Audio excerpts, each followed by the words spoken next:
Tasha Monroe was supposed to die. She had been sitting on death row for 2 long years. No visitors, no phone calls, no letters, just 4 concrete walls, one steel bed, and a ticking clock counting down to her execution. Every breath she took was one breath closer to lethal injection. Every second was borrowed time. Her days were a blur of routine and silence. Wake up at 6 a.m., stand for the count, breakfast tray through the slot, sit, think, eat, stare, repeat. Guards walked past like ghosts. Nurses dropped in like shadows. No one spoke unless they had to. In Kershaw State Correctional Facility, death row was the place where time went to die. Inmates didn't scream. They didn't cry, not anymore. They just waited, some with regret, some with rage, some with nothing at all. Tasha belonged to the last category. She never screamed. She never begged. She never showed fear, even when the judge read her sentence, even when they dragged her in shackles to solitary confinement, even when they told her the execution date had been set. She just stared, like she already knew something the rest of them didn't. Tasha Monroe was 32 years old, once the head of a heroin trafficking operation that spanned 3 states. Her drugs had killed 3 teenagers in Atlanta, a tragedy that sparked national headlines and political outrage. The jury took less than 4 hours to decide her fate. She was sentenced to die by lethal injection. Her case was considered open and shut. The media dubbed her the Queen of Poison. The prosecutors called her a monster, and the public, they wanted her gone fast. But 62 days before her execution, everything changed. It started like any other Tuesday. The morning count had gone as usual. Guards sipped cheap coffee from paper cups while unlocking cells. Somewhere, a radio played low static, a toilet flushed. The air was heavy with routine and resignation. And then came the medical round. Nurse Melanie Grant was covering death row on rotation that week. She was overworked, underpaid, and already an hour behind schedule. She had no idea her entire world and the entire state's prison system was about to be turned upside down. Tasha's checkup was supposed to be quick. Blood pressure, temperature, a urine sample for routine screening. Melanie noticed Tasha looked a little paler than usual, slightly slower in her movements. When asked if she felt okay, Tasha just nodded. Her voice was low, calm, as always. But then Melanie ran the urine test. She stared at the strip, then blinked. The line turned blue. Positive. No, that couldn't be right. She ran another, and another. Each result confirmed the same impossible truth. Tasha Monroe was pregnant. Melanie stood frozen, the plastic strip shaking in her hand. Her training told her to stay calm, follow protocol, report the result. But her gut told her something else entirely. This was not just a medical anomaly. This was something sinister. Within 20 minutes, the entire medical wing was locked down. The warden was notified. A call went out to the Department of Corrections. State attorneys were informed. By the time the sun rose higher in the sky, every high-level official within 100 miles was on alert. A death row inmate in solitary confinement with no male contact was somehow pregnant. Impossible. The warden himself came to Tasha's cell that afternoon. He stood behind the reinforced glass, hands clenched, voice shaking with fury. How did this happen? He demanded. Tasha slowly turned toward him, calm, almost serene. And then she smiled. Not a soft smile, not an innocent one. It was the kind of smile that made the air feel colder, the kind of smile that said, "I know something you don't." "I sleep very deeply," she said softly. "Sometimes it feels like I am dreaming, like someone is there, but I never see a face." The room went silent. The guards looked at each other, uncomfortable. No one spoke. Because everyone was thinking the same thing. This is impossible. An internal investigation was launched within hours. Camera footage from her cell was pulled, logs were reviewed, schedules cross-referenced. Nothing showed anything suspicious, no unauthorized entries, no visitors, no breaks in protocol. And yet she was 8 weeks pregnant. The medical director confirmed the conception occurred well after her solitary confinement began. The timeline aligned perfectly with a period during which no male staff were recorded entering her cell. Every visit had been logged, every movement tracked. Except one thing didn't add up. 6 times over the last 3 months, the surveillance camera outside Tasha's cell had experienced a 9-minute outage. Not 5 minutes, not 10, always exactly 9. Each outage occurred during the night shift. Each outage occurred during the same guard's rotation. His name was Brent Dorsey, a former Marine. 17 years in the system, clean record, recently divorced, 2 kids, financially struggling, and, according to some whispers, increasingly unstable. At first, it was just rumors. One guard said they saw Brent lingering too long outside Tasha's cell. Another claimed they heard him arguing with her through the door late one night. Someone else swore they saw him flinch whenever her name was mentioned. Then came the food slot note. A folded piece of paper passed through the slot. Tasha slipped it out silently, and the guard on duty didn't see who came to pick it up, but she knew it wasn't standard procedure. She reported it, and the report was quietly buried. Unbelievable. The investigation ramped up, forensics combed the logs, IT specialists examined the camera system. They found something shocking. Each of the 6 outages wasn't a glitch.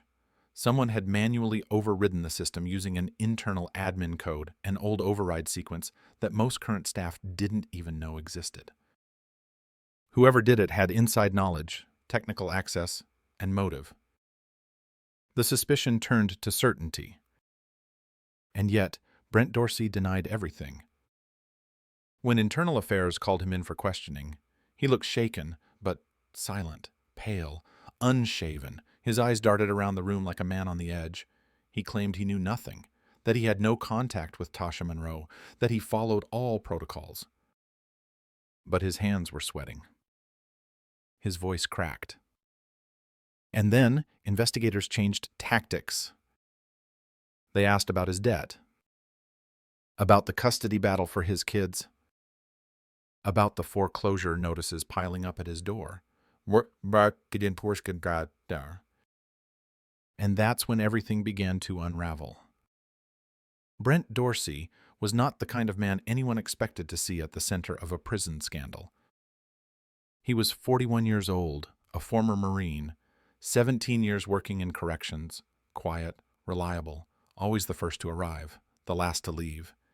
He had been voted Employee of the Month more than once. Some of the younger guards called him a dinosaur. Others called him a robot, always serious, always straight-laced, always boring.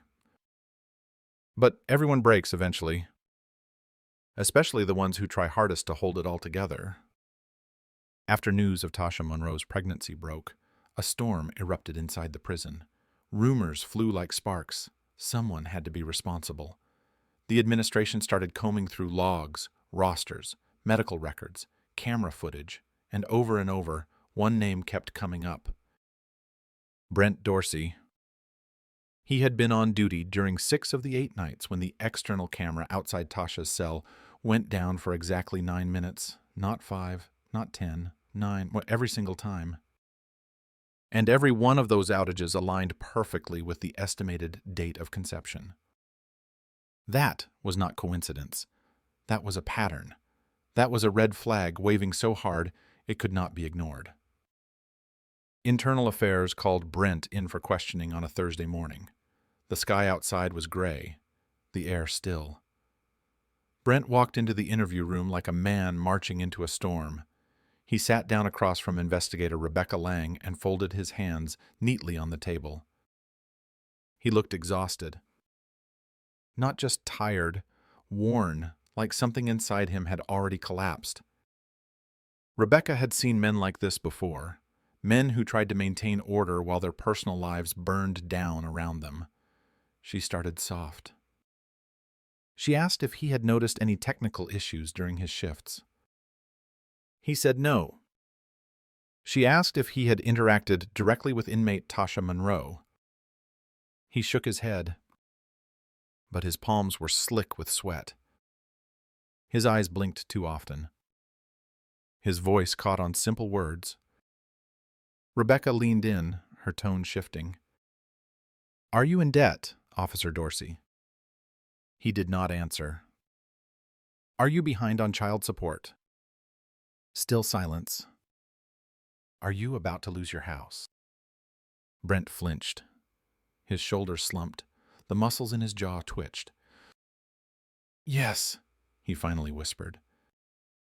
And then she asked the question that pierced whatever was left of his armor. "Manad, has Tasha Monroe ever offered you money?" His mouth opened, then closed, then opened again, but no sound came out.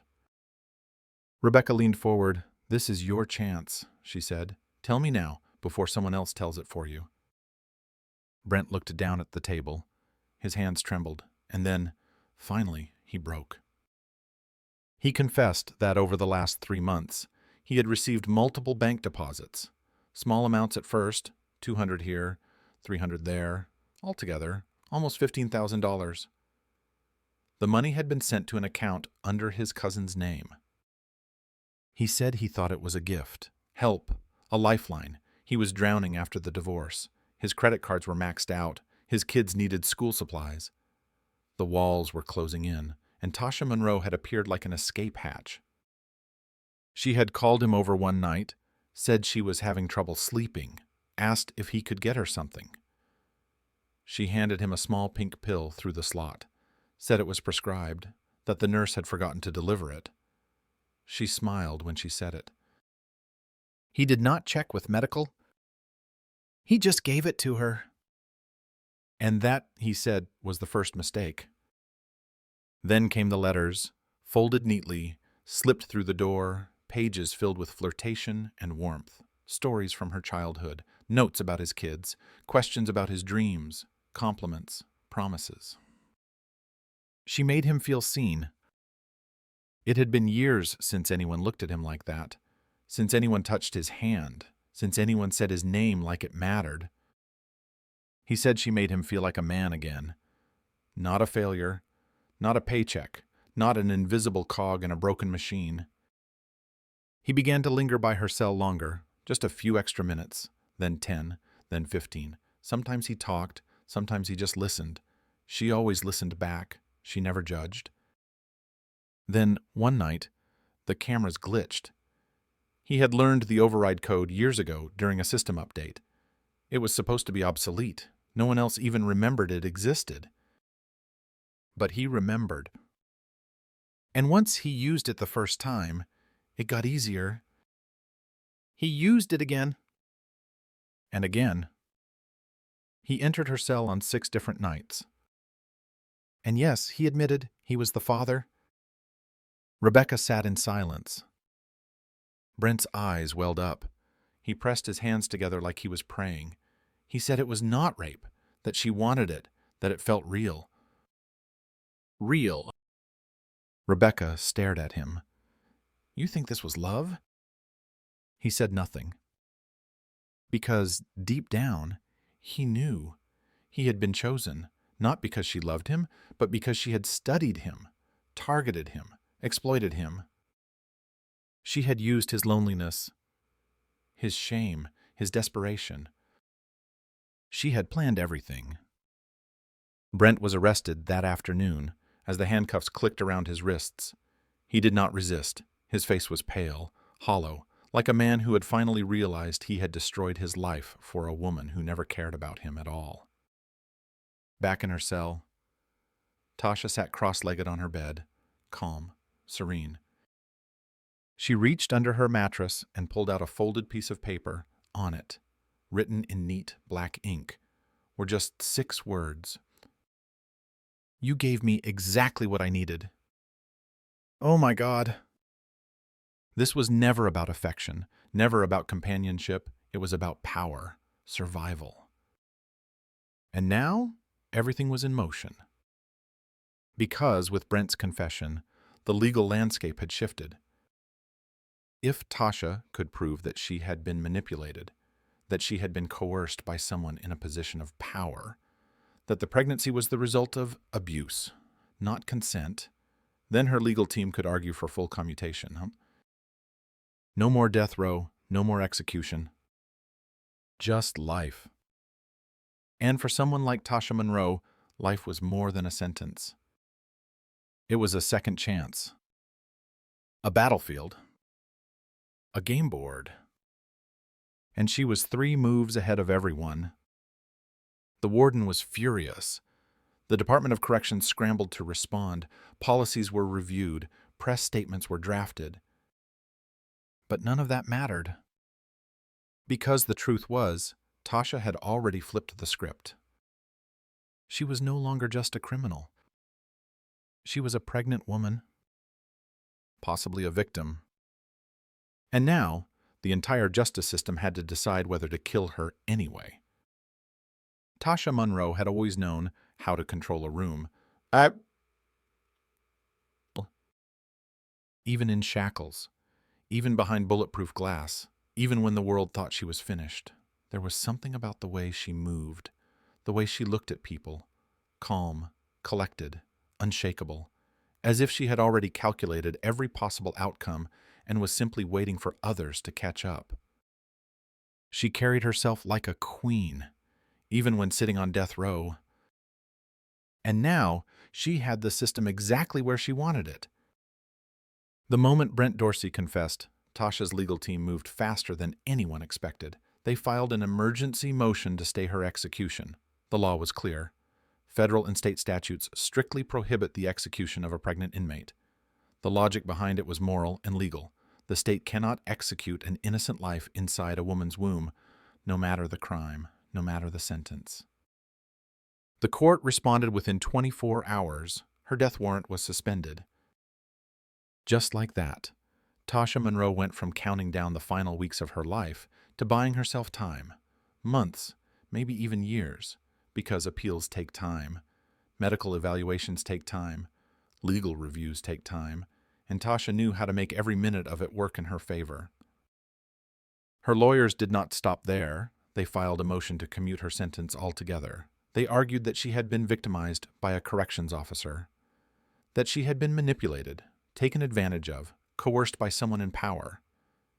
If the court believed that argument, her death sentence could be replaced with life imprisonment.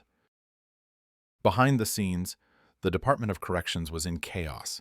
They had a public relations nightmare on their hands. Reporters swarmed the gates. Politicians who once stood proudly on tough-on-crime platforms suddenly went silent.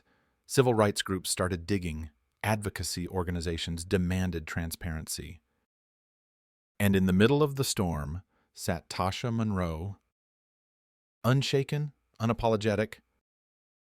When the warden called her in for an official statement, she did not hesitate. She walked into the interview room slowly, with a hand resting on her abdomen. Her face was calm, her hair neatly braided, her prison-issued maternity dress perfectly pressed. "I do not know how it happened," she said softly. "I was asleep. Maybe someone drugged me. Maybe someone came into my cell. It was dark. I could not see. It felt like a dream." She paused. Let the silence stretch. Then she added one more sentence, the one that flipped the entire conversation on its head. "But if someone did this to me, they violated me." Oh my God! She was not just denying guilt. She was declaring herself a victim, and she was doing it with terrifying precision. Rebecca Lang sat across from her during the interview, watching, listening, analyzing. She had dealt with master manipulators before, people who could weep on cue, people who could flip the narrative with a single breath. But even she had to admit, Tasha Monroe was something else entirely. There was no hesitation in her voice, no tremor in her hands, no anger, no fear, just calm assertion, controlled vulnerability. the perfect performance. And it was working? The media began to shift. Some headlines still called her the Queen of Poison, but others now asked questions. Could she be a victim of abuse? Was the system to blame? Should we reevaluate how women on death row are treated? Talk shows lit up with debate. Podcasts dissected her interviews. Social media erupted with hashtags. Hashtag justice for Tasha. Hashtag pregnant on death row. Hashtag system failure. The prison administration tried to contain the fire. They released generic statements about ongoing investigations. They suspended Brent Dorsey without pay. They promised full cooperation with legal authorities. But it was too late. Because Tasha Monroe was no longer just a convict. She was a national conversation. Rebecca knew exactly what Tasha was doing. She had read every letter Tasha ever wrote, every psychiatric report, every transcript. She knew Tasha had been emotionally distant from her own family, that she rarely spoke of remorse, that her response to the deaths of the Atlanta teens had been cold, clinical. But now, Tasha was playing the part of a wronged woman, a mother, a survivor. And she was playing it perfectly. Rebecca wanted to fight back, to expose the manipulation, but the system itself was tying her hands. Her requests for access to extended camera footage were delayed. Emails she sent to prison administrators went unanswered. Certain case files vanished from the archive without explanation. Someone was protecting Tasha. Someone with power. Someone on the inside. Rebecca started pushing harder. Interviewing guards from other shifts, she discovered one female officer who claimed she once found Tasha crying in her cell, but when asked what Tasha said, the woman hesitated. She told me not to speak to anyone, that it would be dangerous for both of us. What did that mean? Rebecca asked. The officer shook her head. I did not ask, and I do not want to know. That was the second time Rebecca felt the chill. The first had been when she looked into Tasha's eyes and saw no fear. Now she was seeing fear everywhere else. Fear among staff, among investigators, even among lawyers. What the hell was going on? Back in her cell, Tasha continued her routine as if nothing had happened. She read, she wrote, she meditated. Sometimes she whispered quietly to the baby growing inside her. Sometimes she just stared at the ceiling for hours, unmoving.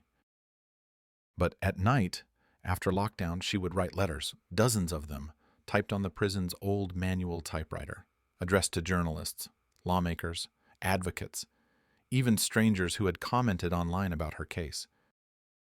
Her words were measured, emotional, carefully crafted to invoke empathy. She told them she was scared. She told them she had been used. She told them she believed in justice, even when the system had failed her. And people believed her. Donations began arriving at her defense fund. Pro bono lawyers offered assistance. Nonprofit organizations reached out to the court demanding her case be re-examined. Even celebrities began tweeting about her. This is outrageous. How can a woman be sentenced to die after being raped in prison? She is manipulating the entire country. Wake up. Two sides, two Americas, and in the middle stood Tasha Monroe. She never raised her voice. She never pleaded for forgiveness. She just waited, calculated, moved her pieces like a master strategist. Rebecca was furious, but also fascinated. What was the end game? Surely Tasha did not believe she would ever walk free. Surely she knew the state would never let her go. Or maybe she knew something the rest of them did not. Maybe she had already set the next move in motion. Because Tasha Monroe was not just surviving, she was winning. And Rebecca could feel it. Something terrible was coming. Something that would change everything again. But she did not know what. Not yet. The courtroom was overflowing. Reporters packed every bench, their fingers twitching above keyboards. Cameramen jostled for space in the back. Civil rights lawyers whispered behind stacks of documents. The temperature in the room felt 10 degrees higher than usual, but no one moved. No one wanted to miss a second. This was not a trial, not yet. This was a hearing. A formal request from Tasha Monroe's legal team to commute her death sentence to life in prison. The argument was as radical as it was simple. A woman under 24-hour surveillance, no conjugal visits, no male contact, no access to privacy, and yet she had become pregnant. There were only two possibilities. Either she had been assaulted by someone inside the prison, or the system had failed catastrophically. Either way, the defense claimed the fault was not hers. The prosecutor leaned forward, fists clenched. "Do not be fooled by optics," he said. "This is not a victim. This is a manipulator, a woman who has already taken 3 lives and is now using a child as a human shield. She seduced a weak man and played the system, and now she wants to be rewarded for it." Tasha sat silently at the defense table. She was dressed in a plain gray maternity dress issued by the prison. Her hands were cuffed, but her posture was straight. One hand rested gently on her belly. Her hair was pulled back. Her eyes were calm, unblinking. The cameras loved her. Some saw a woman fighting for her life. Others saw a sociopath wearing a mask. The public was divided. One woman in the gallery whispered, "I do not care what she did. She is still a mother now." Another snapped back, "So were the mothers of the kids she killed." The tension was thick. It was more than just legal strategy. This was theater. This was war. The defense brought in their first expert, a psychologist who specialized in trauma among incarcerated women. He described the power imbalance between male guards and female inmates, the emotional vulnerability, the psychological manipulation. He quoted studies about inmates complying out of fear, not consent. He spoke of silence as a survival strategy. Then came a nurse from the prison infirmary. She testified that Tasha had never requested prenatal vitamins, never bragged about the pregnancy, that when she delivered the news, Tasha did not celebrate. She just nodded and went back to her cell. "That is not the behavior of someone plotting," she said. "That is the behavior of someone resigned." But then it was the prosecution's turn. They called Brent Dorsey. He appeared via video from a protected location. He looked like a ghost, pale, thinner, hands shaking as he adjusted the microphone. He admitted everything. He said he had crossed the line, that he entered her cell, that he gave her money, that he thought she cared about him. He looked straight at the camera when he said it. "I thought it was real." The room fell silent. Tasha did not flinch. The prosecutor asked the question everyone was thinking. "Did she ever say no?" Brent hesitated. "No," he said, "but she never said yes either. Not directly. No, it just happened." And that, the defense argued, was the entire point. How can a woman in a locked cell, under full control of the state, with no freedom, no agency, no access to say no or yes, be expected to give consent? She was a prisoner. He had the keys. He had the power. That is not a relationship. That is coercion. The courtroom buzzed with emotion. Even Rebecca Lang, who had seen the truth behind Tasha's eyes, who knew she was capable of terrifying manipulation, felt the weight of the argument. Because the law is not about what we feel, it is about what can be proven. And right now, the proof was twisted, complicated, dangerous. The judge recessed to deliberate. 47 minutes later, he returned. He did not look at the cameras. He did not look at Tasha. He simply read his ruling. The motion to commute the sentence is denied. A collective gasp rippled through the room. Tasha Monroe will remain on death row. But, the judge continued, her execution will be indefinitely stayed until the child is born and evaluated by Child Welfare Services. There it was. Not a victory, not a defeat. A draw. A pause button. One that bought her more time. Tasha stood slowly. She said nothing. Her expression did not change, but as the guards escorted her out of the room, a reporter near the aisle swore she saw the tiniest smile cross her lips. Later that evening, in the transport van on the way back to Kershaw, a female officer overheard her whisper to herself, "One step at a time." Back inside her cell, Tasha resumed her routine. She wrote letters. She read law books. She meditated. But something had shifted. More letters came in than ever before. Strangers sent prayers, books, donations, even artwork. Someone painted her as the Madonna. Another mailed a hand-knitted baby blanket with a note that read, "You are not alone." Unbelievable.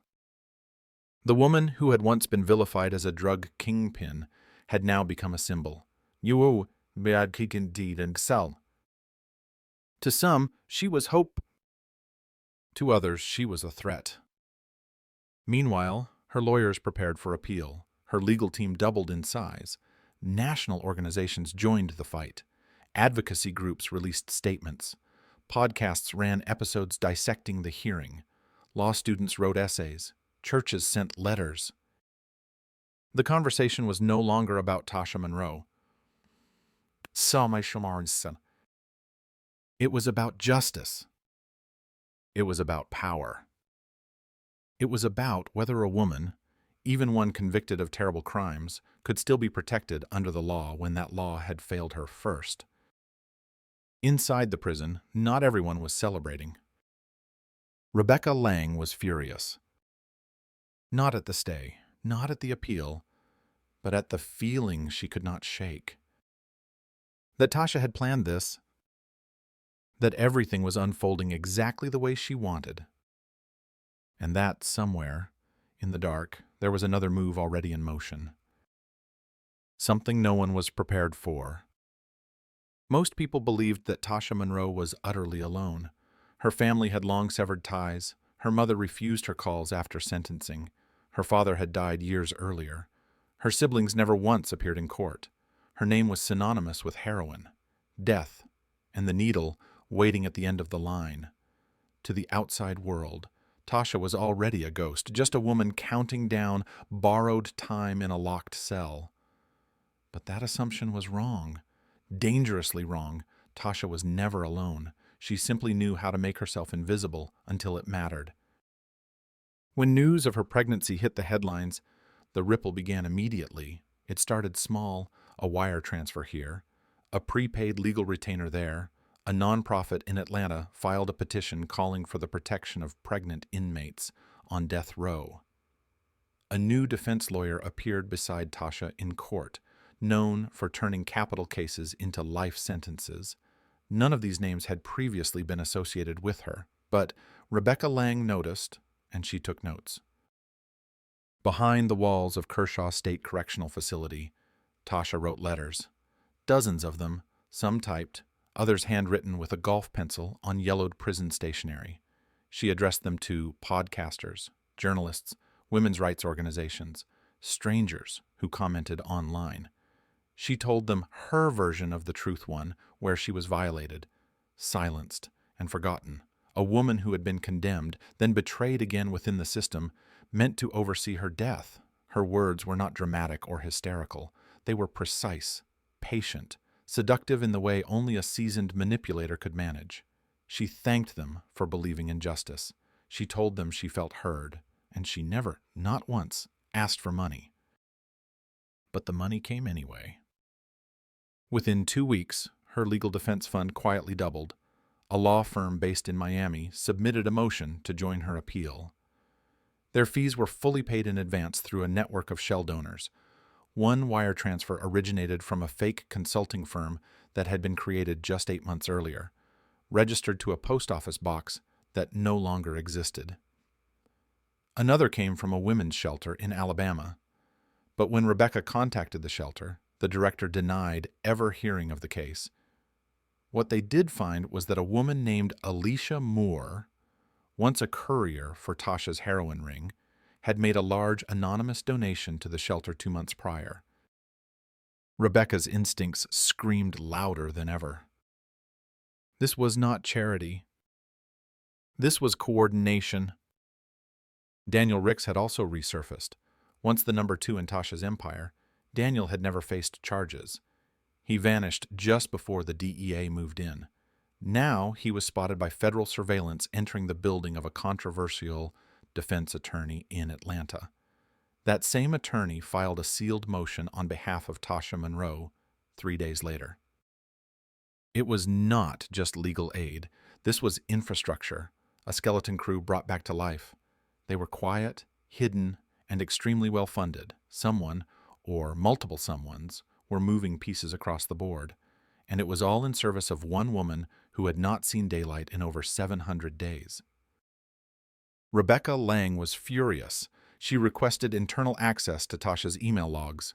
Denied. She tried to pull Brent Dorsey's full shift. History and camera override reports. Blocked. She submitted a complaint to the Department of Corrections demanding transparency in her investigation. The complaint was returned with a generic one-sentence reply, access denied due to internal review. That same week, her internal email login was temporarily suspended for security irregularities. 2 of her digital case files vanished without a trace. She began receiving missed calls from blocked numbers late at night. The first time it happened, she thought it was coincidence. By the 5th call, she stopped answering. So she reached outside the system. Marcus Hall was not law enforcement. He was not a lawyer. He was something more dangerous, a reporter who had been kicked out of more press rooms than most people had entered. His expose on abuse in a Georgia prison had led to 3 resignations and 1 suicide.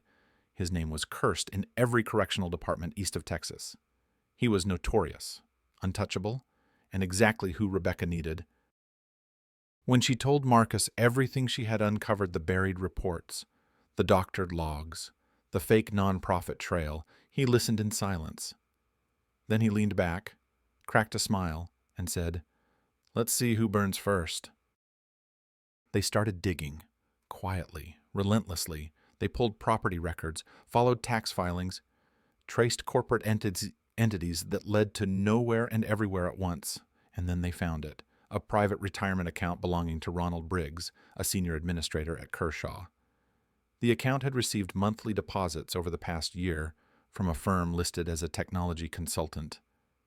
But when Marcus dug deeper, the firm had no employees, no website, and no tax filings. In short, it was a ghost, a shell corporation, and that shell had also contributed to a legal defense fund set up for Tasha Monroe 6 months earlier. It was not just one bribe, it was a network. And it went deeper.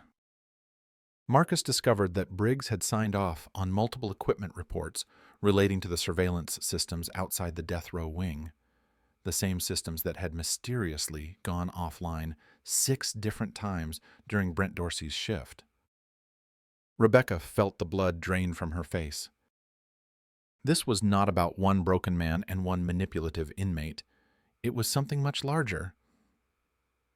A system within the system, a structure built to protect her, to delay her execution, and, maybe, to set her free. Because the people funding this were not just loyal to Tasha Monroe, they were invested in her, financially, politically, personally. Some believed she had been framed, others knew exactly who she was and supported her anyway, but the goal was the same. Keep her alive. Keep her in play. And, if possible, get her out. It started with a flicker, a 5-second clip posted anonymously on a true crime discussion forum in the early hours of a Wednesday morning. The title was simple and almost dismissive. Watch this before it disappears. No description, no tags, no context.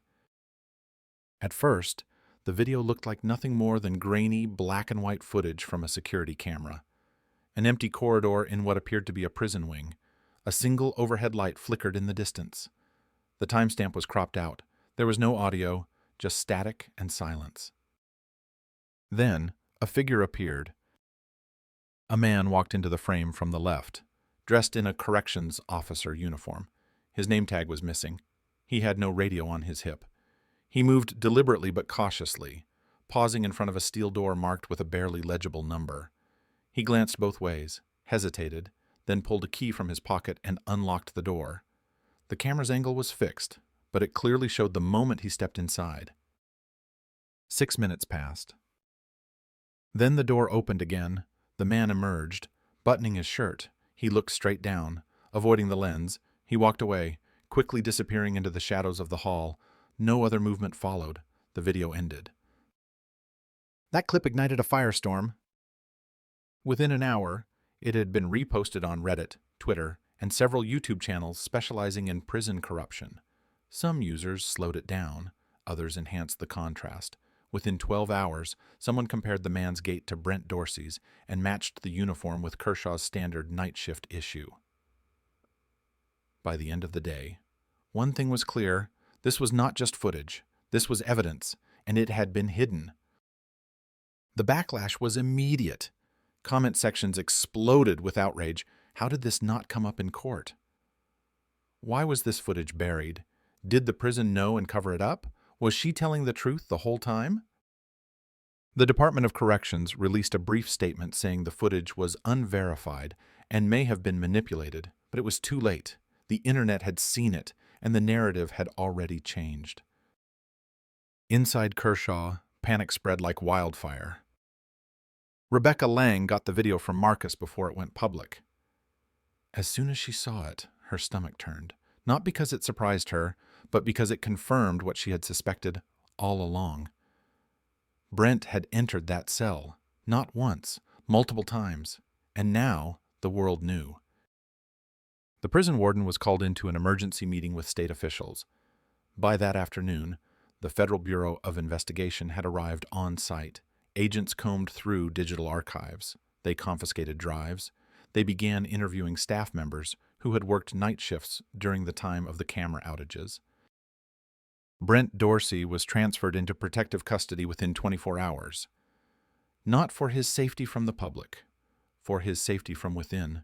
Threats had already begun. A letter arrived at his parents' house with no return address and only 3 words inside.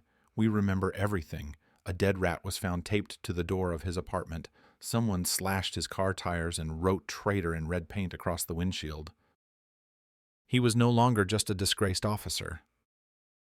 He had become the symbol of a system's collapse. But the true chaos erupted inside the prison. For 2 days, the entire death row wing was locked down. Inmates were confined to their cells. Extra guards were brought in. A sweep of surveillance systems revealed tampering going back months, maybe longer. Backup recordings had been erased. Incident logs had been falsified. Paperwork had been altered or conveniently misplaced. Rebecca Lang, now reinstated with full access thanks to the FBI's arrival, began reviewing every corner of Tasha Monroe's confinement records. Something did not sit right. She rewatched older footage, studied maintenance schedules, and cross-referenced every staff log. Then she noticed something strange. A transfer request, filed at midnight, signed by Deputy Warden Ronald Briggs, dated exactly 4 days before Briggs had resigned. But here was the problem. There had been no authorized transfer that night, and Ronald Briggs had not been on duty. It was a forgery. At first, she thought it was just one error, but then she looked at the facility movement log. One vehicle had left through the south gate at 3:42 a.m., marked as maintenance, but no maintenance team was scheduled, no staff reported vehicle use. The camera at the gate had been conveniently turned off for 30 minutes. She rushed to the command center to alert security. Oh. But it was already too late. That morning, during a routine head count, cell 17 came up empty. Tasha Monroe was gone. Vanished. No note, no struggle, no alarm. She had simply disappeared. For the first hour, staff thought it was a mistake. Maybe a clerical error. Maybe she had been transferred to medical, but medical had no record. Neither did the warden's office. The alarm was sounded at 8:04 a.m. By 8:17, the prison was in full lockdown. Every inch of the facility was searched, bunks overturned, ceilings inspected, pipes checked, no trace. Then they reviewed the footage from the past night and realized the hallway camera outside her cell had gone dark again. For 9 minutes. Again. And just like before, the outage had occurred during a shift change. The deputy in charge that night had been promoted only 2 weeks earlier. He had no disciplinary history. No reason to be suspected. But the timing was too perfect. Too smooth. Too quiet. Within hours, the FBI initiated a manhunt. Roadblocks were established across 3 states. Airports were flagged. Bus stations monitored. Facial recognition systems were activated. News outlets broadcast her mugshot on every major network. A $250,000 reward was offered for any information leading to her capture. But nothing came. No sightings. No trail. No mistakes. She was gone. 3 days later, the warden's office received a call. Untraceable. No caller ID. No voice. Just a single sentence, delivered by a soft, unmistakably female voice. You should not have underestimated me. Then silence. A click, and the dial tone. The escape of Tasha Monroe was not just a scandal. It was a seismic event that rattled every level of the justice system. A death row inmate, pregnant, under 24-hour surveillance, somehow vanished from one of the most secure prisons in the state. No struggle, no broken locks, no trace. One moment she was inside her cell, awaiting execution. The next, she was gone. What followed was chaos. An internal review exposed systemic failure that went far beyond a single night or a single guard. The forged transfer order had been signed using credentials from a deputy warden who had resigned 6 days prior. A vehicle log showed a van leaving through the south gate at 3:42 a.m. with forged documentation. Rubber-stamped with an outdated clearance code, a night shift supervisor admitted under questioning that he had been paid $1,000 in cash to disable a hallway alarm for 15 minutes. That 15 minutes was all it took. How could this happen? How could one woman, alone, behind locked doors and steel bars, outsmart an entire institution? Because she was never alone. She had allies, inside and out. And she had time. Every delay, every motion, every interview, every hearing had given her the one thing she needed most: time to plan, time to reach, time to activate the network waiting for her signal. While the court debated the legality of her execution, she was building an exit, piece by piece, quietly, methodically. And when the final piece fell into place, she walked out of a concrete fortress without triggering a single alarm. The FBI deployed every tool in their arsenal: facial recognition scans, surveillance intercepts, border checkpoints. A public hotline received over 400 tips in the first week. Half claimed to have seen her in Texas. A quarter swore they spotted her boarding a ferry in Florida. One man insisted she was hiding inside a convent in Oregon. None of it led anywhere. She was gone. And then, 6 weeks after her disappearance, a letter arrived. It was sent to the private mailbox of Marcus Hall, the journalist who had helped uncover the prison corruption. There was no return address, No fingerprints, just a standard white envelope. Inside, a single sheet of paper, typed and neatly folded. I was never a victim. I was never afraid. I was prepared. And now, I am free. You will never find me, but you will remember me. And one day, my daughter will know who her mother was, not the version you created, but the one I built, with blood, with silence, with power. At the bottom of the page, there was no signature, only a single smudge, red. It could have been lipstick, or blood, or both. Marcus stared at the letter for a long time. He showed it to Rebecca Lang. She said nothing for several minutes. Then she closed her eyes and whispered, I told them she was not finished. Public pressure forced the Department of Corrections to conduct a full overhaul of death row protocol. Dozens of staff members were reassigned or dismissed. A third-party security firm was brought in to audit every prison in the state.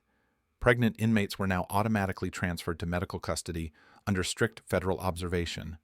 Any correctional officer with a disciplinary flag on record was barred from working death watch units. New motion-triggered surveillance systems were installed. External oversight became mandatory. But none of that could undo what had already happened. Tasha Monroe had escaped. She had walked out of death row with a child growing inside her and vanished into thin air. No camera caught her face. No witness remembered her voice. She left behind nothing but silence and a question that no one in authority wanted to answer. What if she was never trying to prove her innocence? What if she was just trying to win? In the months that followed, her name became legend. Podcasts dissected every second of her court appearances. Talk shows invited criminologists to speculate on her psychological profile. Law students wrote dissertations about the legal precedent she exposed.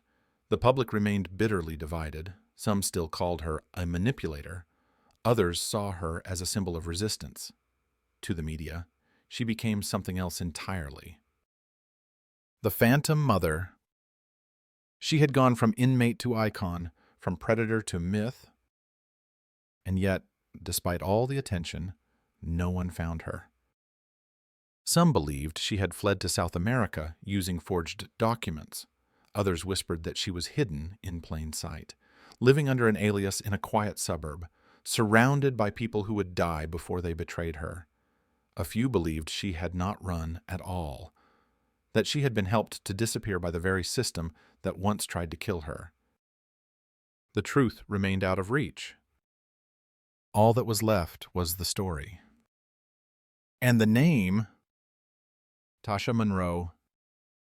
Somewhere out there, she was raising a child, a little girl born of scandal, betrayal, and defiance. A child who would grow up in the shadow of a mother the world could not forget. Was she safe? Was she loved? Would she ever know who her mother really was? Maybe she would. Maybe she already did. Because in that final line of the letter, Tasha had not asked for forgiveness. She had not offered an excuse. She had made a promise. That one day her daughter would know. Not the headlines, not the accusations, but the truth. The version Tasha had written herself. Because the system that built a cage for her could not contain her, the law, for all its rules, had underestimated her resolve. They thought they were dealing with a criminal, but they were facing something far more dangerous, a strategist, a survivor, a woman who refused to die quietly. So what do we do with stories like this? Do we bury them? Pretend they never happened? Do we call her evil and move on? Or do we face the uncomfortable reality that sometimes the most terrifying people are not the ones who kill with guns? They are the ones who wait, who smile, who disappear, and never blink. If this story made your heart race, if it made you question everything you thought you knew about justice, then subscribe, because there are more stories like this one, and you deserve to hear them.